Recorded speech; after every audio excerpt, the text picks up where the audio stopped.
community-based services through the department. Our mission. CMHCs have always served with the mission of providing a broad array of services to all Mississippians, regardless of their ability to pay. All of our CMHCs have a sliding fee scale. So if the individual does not have insurance, they will look at their income, if they do have an income, and assess a fee in that manner. With the linkage between poverty and mental illness widespread in our nation, CMHCs have always been considered vital mental health providers for the indigent. Community-based services. Again, we provide adult services, children's services, substance abuse services, as well as intellectual and developmental disability services.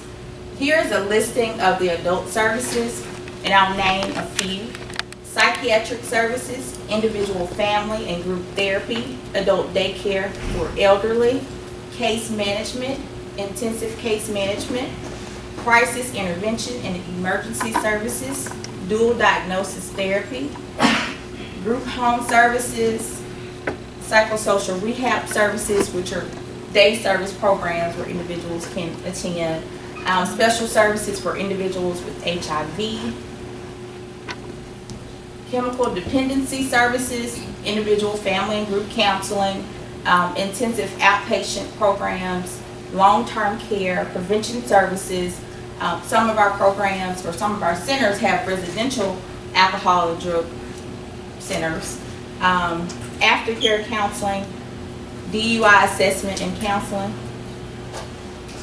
For children, it pretty much mirrors the adult services, individual and family group therapy, parenting classes, adolescent offenders programs, crisis intervention and emergency services, preschool day treatment programs, school consultation, school-based counseling, school-based day treatment, transitional outreach programs, and MyPAC, which is an intensive type of wraparound service that other providers do provide as well in the state of Mississippi. For developmental disability services, we provide the day program, behavior management, case management, community-based job placement, employment and vocational training, and again, you see the individual, family, and group therapy. Does mental health impact physical health? I think we all know the answer to that. Emergency evidence shows that positive mental health is associated with improved health outcomes. According to SAMHSA, adults aged 18 and older who had any mental illness, serious mental illness, or major depressive episodes in the past year had increased rates of high blood pressure, asthma, diabetes, heart disease, and stroke. So what's the correlation between mental health and chronic illness? Individuals living with serious mental illness face an increased risk of having chronic medical conditions. Chronic medical conditions such as diabetes, hypertension, they are far more common among those people with mental illness than in the general population. Chronic conditions that require behavioral health, that require a behavioral health component in standard of care protocols. That would be asthma, diabetes, cardiovascular disease, hypertension, obesity, substance abuse. And I'm sure in your practice in community health and the FQHCs, you see a lot of these chronic illnesses displayed by the patients. The link. Physical health and mental health. Studies have provided evidence of a strong link between mental illness, mental health, and physical health, especially as it relates to chronic disease, occurrence, course, and treatment. At one time, I think very recently, but in the past, there was no concept of integrated care. Care was just your physical health. Mental health, well, that wasn't a primary need. That wasn't something that a lot of studies were done on. A lot of people did not pay attention to the mental health aspect. A lot of that had to do with stigma and not realizing the correlation that physical health had on a person's mental health, and the mental health having an impact on the physical health of a person. So now that we've had all of these studies, we do understand that care, coordination, and integration is so important to help individuals live longer and more healthier lives. Chronic diseases and depression. Depression is one of the most common complications of chronic illness. It is estimated that up to 1/3 of individuals with a serious medical condition experience symptoms of depression. And again, I think this is probably something you've seen when someone is not very healthy. They cannot do what they could do before. Maybe they lost their job. Maybe they can't take care of their children. And it becomes emotionally tolling on them. And that is where the depression comes about. In fact, the rate of depression among individuals who have suffered from a heart attack is between 40% and 65%. So you see, depression is one of, I guess, a byproduct of having a chronic illness. But again, depression is not the only mental illness that is plaguing our nation and is impacting your patients. Why care integration? Individuals with mental illness on average die 25 years earlier than the average American. I think that says a lot. When you tell me that if I have a mental illness, I'm going to die at 50, and my friend who does not have a mental illness will die at 75, that's a huge gap.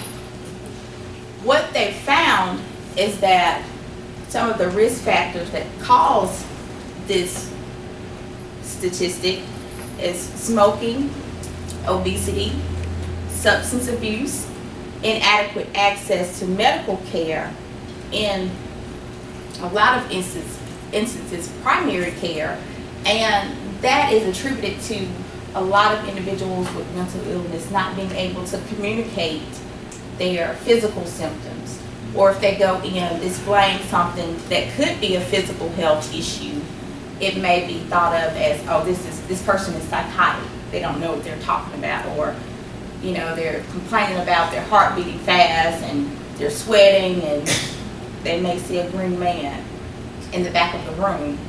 But the heart pumping really fast is real, and it gets overlooked very often from general behavioral health practitioners. Why care integration? Research has found that the medical needs of those with mental illnesses are least likely to fall through the cracks when psychiatrists and primary care doctors practice in the same facility. I think we all will agree as community health centers, community mental health centers, and FQHCs that having both sides, the behavioral health side and the physical health component, is very important to patients in saving their lives. When you see a person that displays or that may be having some type of psychosis and not only depression, you'll have someone to come in and assess them very quickly. One thing that we found, especially with individuals that are entering our doors at community mental health centers, is that even sometimes when you give them the referral to go follow up with another doctor or primary care doctor, they won't access the services. Sometimes it's because they're unwilling. They don't feel comfortable going to other clinics where people don't understand them. And sometimes it's just a matter of transportation. They don't have access to get to all of their appointments. And they don't have the family support very often either. Saving lives. Integrating services and maintaining the health of patients leads to decreased costs for unnecessary hospitalizations and emergency department visits. That's the same with primary care as it is with basic community-based care for the mentally ill. If we can get them treated before it gets too bad, we can save state dollars, federal dollars, but most importantly, save lives. Mississippi Safety Net. Together, the primary care system of the community mental health centers, FQHCs, and the behavioral health system of the CMHCs form the foundation of Mississippi's public health safety net. Just like the community health centers and FQHCs, community mental health centers provide the framework for primary mental health services. And we do that with the mission, again, of ensuring that Mississippians do not have to go to costly institutions, that they have the programs and services within their communities to thrive. CMHC's integrating care. CMHCs can provide physical health services to their patients, limited family members, caregivers, and some household members. They cannot provide physical health services to the general population. There has to be some link, and oftentimes the link is the patient. For example, we have one region, which is Region 3, that provides physical health services. One of the things that he noticed is that when the mom comes in to get her medicine for her schizophrenia, she may have 3 children that have runny noses. They need medical attention, but mom can't get them to the doctor, to see a primary care physician. Maybe mom is not even realizing that her kids are sick, but another doctor or nurse or someone at the community mental health level does see that there's an issue. Well, from what we have today, those children can be served, receive their medicine at the community mental health center. Now, that does not mean that our community mental health centers aren't already established with relationships with the community health centers and the FQHCs. In fact, a lot of them, the majority, have already informal or formal relationships with their local FQHCs or community health centers, and they want to maintain these relationships. But regardless of the first point of entry, whether it's the community mental health center or the FQHC, I think we all can agree that integrated care and getting people the services that they need in both the physical and mental health aspect produces better patient outcomes. Creating organizational partnerships. Community mental health centers and FQHCs are increasingly affiliating to provide their patients with comprehensive and integrated primary and behavioral health services.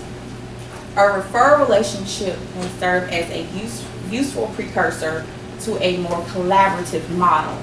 So if there, and there is, I think, for each provider in this room, a regional community mental health center.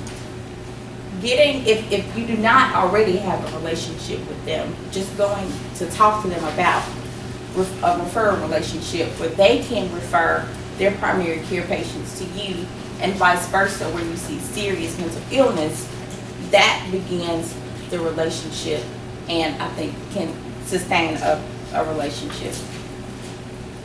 Categories of relationships between collaborating medical and behavioral health services. One, it can be coordinated where the behavioral services are given by referral at a separate location with formalized information exchange. It can be co-located by referral at the medical care location. The co-location arrangement is a partnership under which a provider furnishing the referral services is physically located at the referring entity site. So that would mean, let's say for the community mental health center, maybe someone from the community health center or FQHC can come in and provide primary care, or vice versa, where the community mental health center is providing some type of services within the community health center. And I will give an example of that in a minute.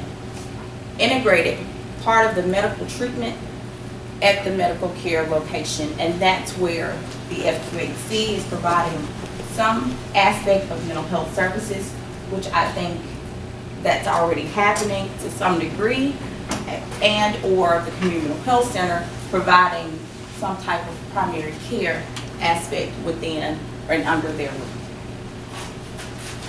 Working together, community health centers, FQHCs, and CMHCs have created partnerships in Mississippi that have worked successfully. I think, and I'm not sure exactly who mentioned this, but there was someone that said, well, we don't necessarily work with our community mental health centers. We want to engage them. They're very open to working with community health centers and FQHCs in the common goal of integrated care. Developing relationships with your local CMHC. Now, I can't speak for all 14 regions, and I can't speak for each one of your clinics, but one of the first things is developing, again, that relationship. Whether it's the executive director or the clinical director at the community mental health center, if you want to engage them in a project or services for you or vice versa, begin those relationships, which can often start by referrals. Build relationship with the staff at the CMHC. That may be a case manager, a therapist, someone that you know that may be in the community that's providing services there, that may be able to give you an idea on how to navigate through their system. Developing memorandums of understanding. Some of our community mental health centers have formal agreements, some of them are informal, but they're always great to have, and I know probably about half of our centers have some type of agreement with a community health center. Invite CMHCs to collaborate with you on initiatives and be creative. They're very open, again, to listening to what you have going on and how you feel you can better the outcomes of the patient. CMHCs in your area. And I got a list from Anthony Fox, I think is his name, yesterday, of the providers that would be here, because I wanted to at least point out which community mental health center is in your region. For Aaron Henry, it's Region 1 Mental Health Center in Kahoma, Quitman, Tallahatchie, and Tunica counties. I have the executive director listed, their information, phone number, website as well. Phillips Medical, that's Region 9, Hines Behavioral Health Services. Ophelia Kelly is the acting director, and Weems is North Hill Family Medical, and that's Weems Community Mental Health Center, and Family Medical Health Services is Pine Belt Mental Health Care Resources. I did a quick email to each one of the executive directors yesterday and asked them their relationships with their local community health centers or FQHCs, and I did not hear back from Region 9, which is Hines County, but each one of them said we have some type of relationship with them, either through referrals and vice versa, or some type of program. For example, Pine Belt partnered with Family Medical Health Services on a grant some time ago. They did not get the grant, but they were very willing to work together in this grant project. Coastal Family Health Services, forgot about that one. They also said that they refer to the Gulf Coast Mental Health Center refers to Coastal Family Health Services. I'm sorry. Example of collaborative efforts. Region 1, which is the CMHC in Clarksdale, and Aaron Henry, the FQHC, they've had, and this is from the information I got from staff at that center, MOUs with Aaron Henry for several years. Region 1 receives a good number of referrals from Aaron Henry, and they refer back to Aaron Henry. They have an on-site project with Aaron Henry where Region 1 as a therapist who provides on-site HIV counseling services at their clinic several hours a week through the Ryan White Grant. They are also in the planning stages of developing the Oh Happy Days project, working with the Department of Psychiatry at the University Medical Center, Aaron Henry, and the University of Wisconsin Medical Center to start a pilot program that targets depressed African American women. Referrals to the group will come from Aaron Henry, and it will be conducted at Aaron Henry. Region 1 also has a grant from the Department of Transportation with Aaron Henry's Public Transportation Division to provide transportation for some of their clients to and from Region 1's PSR and Elderly PSR program, and those are the psychosocial rehabilitation day programs. So as you can see, there are collaborations in the state with mental health and behavioral health. This is the way of the future. This is how everyone is looking at healthcare now, at the whole person and not the physical aspect. There's been a lot of changes in insurance to ensure that there's parity and that that people have the individual coverage that they need to serve the behavioral aspect and the physical health aspect.